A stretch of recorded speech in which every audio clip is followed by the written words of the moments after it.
So this video is a bit different to some of the other more recent ones I've been making, and that's because I'm trying to keep my videos a bit more interesting by having more variety in them. So they're going to be a bit more random, as you'll see going forwards. But anyway, the James Bond franchise has been going for over 60 years now, and if like me you're a bit of a fan, then you'll know that before the films there were the books written by Ian Fleming. However, Dr. No, the very first Bond film, was not actually the first time that either of the novels or the character himself had been adapted for the screen, as in fact, in 1954, 8 years before the first film, there was a 1 hour long television adaptation of Casino Royale, the first Bond book. And to understand how all of this came to be, we're going to have to go back into the past a little bit. Long before Ian Fleming partnered with the Broccolis to make the official James Bond film series, CBS paid him $1,000 to obtain the rights to the Casino Royale book so they could adapt it into a 1 hour television episode. The episode itself was part of an anthology series called Climax and was the third episode in said series. Now, oh hang on, that's better. This episode aired only about a year and a half after the book it was based on was published, and the second Bond novel, Live and Let Die, had only been out for about 6 months, so there really wasn't all that much information to go off of, and the character of James Bond certainly wasn't the cultural phenomenon he is nowadays. In fact, he wasn't well known at all really to anyone outside of the UK. So, bearing all of that in mind, how well does this episode hold up? Well, that's what we're going to be finding out as we look at the 1954 Casino Royale. The episode opens with the usual credit sequence. Starring in tonight's production of Climax. Then we get what I can only assume is some kind of public information film about why gambling is so dangerous. This was the 1950s after all. This doesn't look dangerous, does it? But it's killed plenty of men and women. It's made beggars of many and millionaires of a few. Mighty few. It turns out that this guy is William Lundigan, who is the host. I don't know whether or not he's hosting just this episode or if he does this every week, but it just seems a bit unnecessary having this scene at the beginning. Anyway, after that, Act 1 begins, where we see James Bond attempting to enter the casino when all hell breaks loose.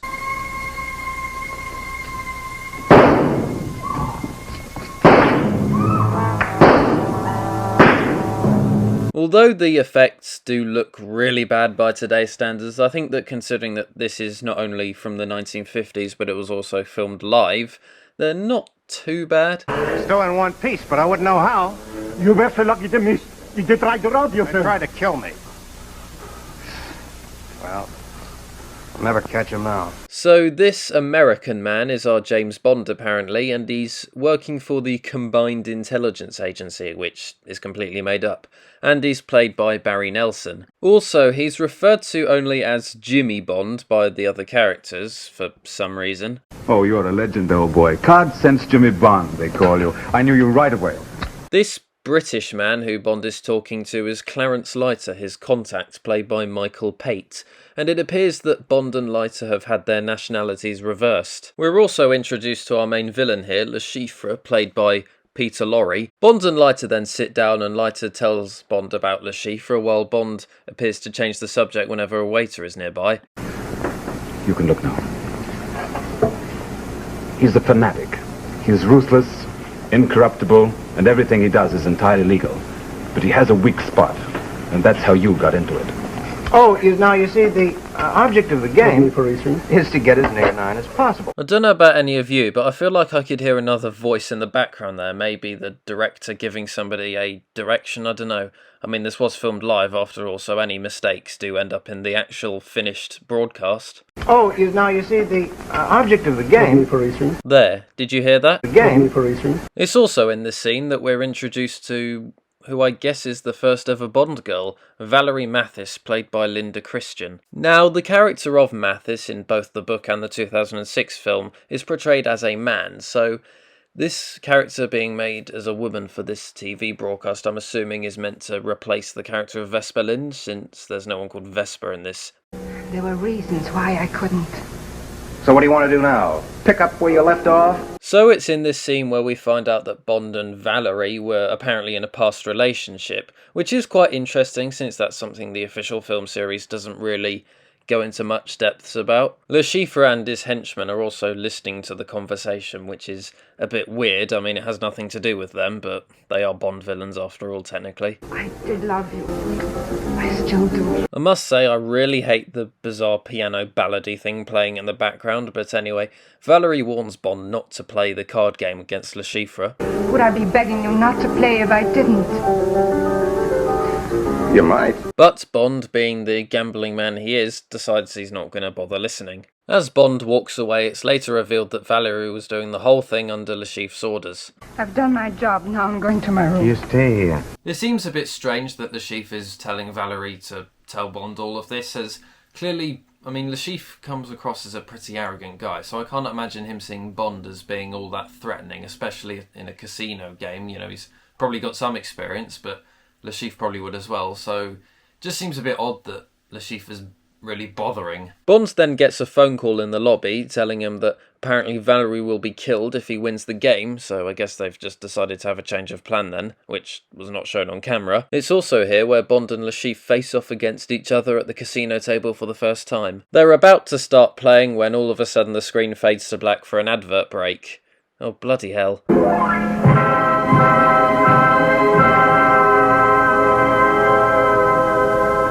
Well, it's that point in the video where I must introduce our sponsor, so I want to say a big thank you to Raid Shadow Legends. No, I'm just joking. Don't worry.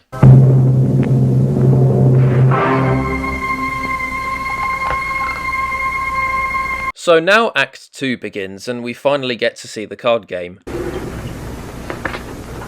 9 at the bank.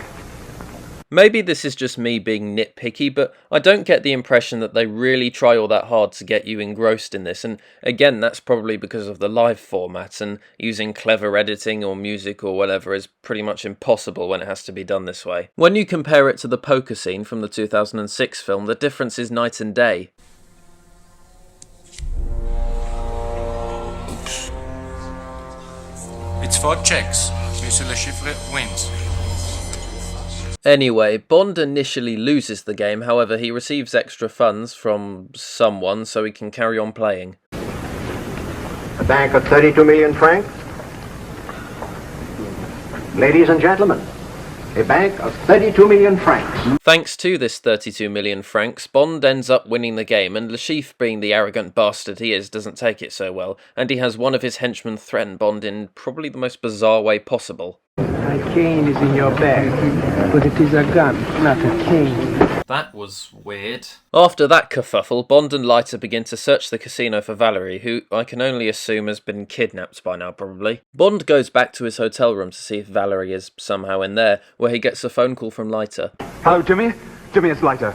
Have you written that check yet? Well, no, I was looking for Valerie. Did you find her? No, I haven't yet, but the ship's on his way across there. Maybe just to pick up his bags. I wouldn't know, but while that check's still around, you're still hot. All right, I'll take care of it right now. You keep after Valerie. Bond finds out that Le Chiffre is attempting to steal the money he won from the casino game, so he tries to find a place to hide them, settling on the slot behind the plate on his hotel room door.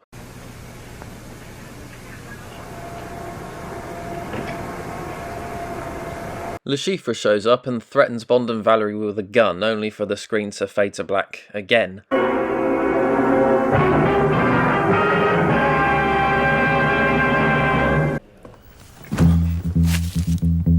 Aha! Got you again there with the ads.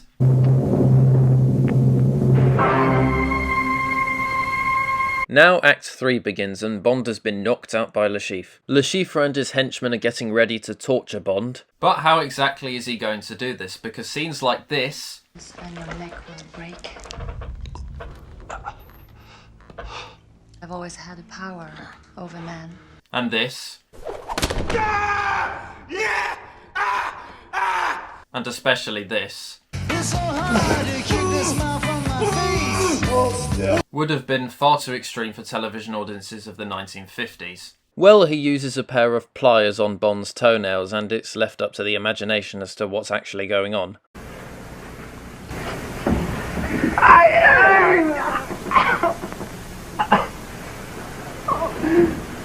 Excruciating, huh? I guess Le Chiffre must have gotten bored of torturing Bond and Valerie as they decide to simply search their room for the winnings while Bond and Valerie free themselves.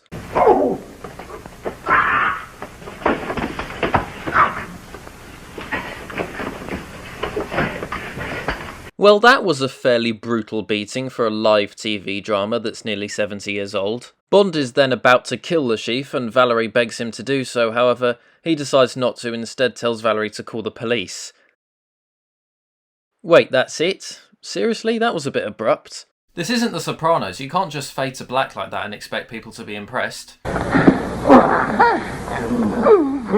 Well, it turns out there is an alternate ending on certain releases of the episode where Le Chiffre threatens Valerie with a knife, but Bond decides to simply kill him after all. Okay, well, I suppose it's a bit more conclusive. And then we see Mr. Lundigan again for his words of wisdom. I'd like to ask each one of you to help too by being careful. And now until next Thursday and Lendonere, this is William Lundigan saying good night and thank you. And then it's here where the episode actually ends and the credits roll properly. So that was the 1954 Casino Royale, and as James Bond's first appearance on the screen, how does it hold up? Well, it hasn't exactly aged very well at all. You can tell that in the 1950s, television was still a fairly new thing and people were still trying to figure out how to properly take advantage of it. But this episode is a perfect example, well, in my opinion at least, of why live TV dramas are just generally not a good idea. Although it's mostly alright apart from the occasional mistake, it just shows how limited everything is with this format, as you can't really have clever editing or music or cinematography or anything like that when it's all done live. If you don't see this, you're really not missing much, but if you're a die-hard Bond fan who always lets your curiosity get the better of you, then give it a watch, I guess. By the way, this episode did originally air in colour, but that version has since been lost, so we're left with this black and white version. Now, as I said at the beginning of this video, this episode was made at a time when nobody had really heard of James Bond and there wasn't the level of respect for the character that there is now. And you can tell they made some quite significant changes with this when it comes to trying to appeal to an American audience. They just thought, oh well, we'll make Bond American, then people will find that more interesting, and you can tell they obviously were motivated by that with a couple of the changes they made with the character names and so on. The episode itself didn't exactly cause much of a sensation and certainly didn't get people excited for James Bond. In fact, it wouldn't be until the early 1960s when Sean Connery starred in the official film series that people really got excited about the character. Eventually, MGM would gain the rights to both this TV adaptation as well as the 1967 comedy film, and that would pave the way for the truly brilliant 2006 film to be made starring Daniel Craig. So there we have it. Thank you very much for watching. I hope you enjoyed the video and I'll see you next time.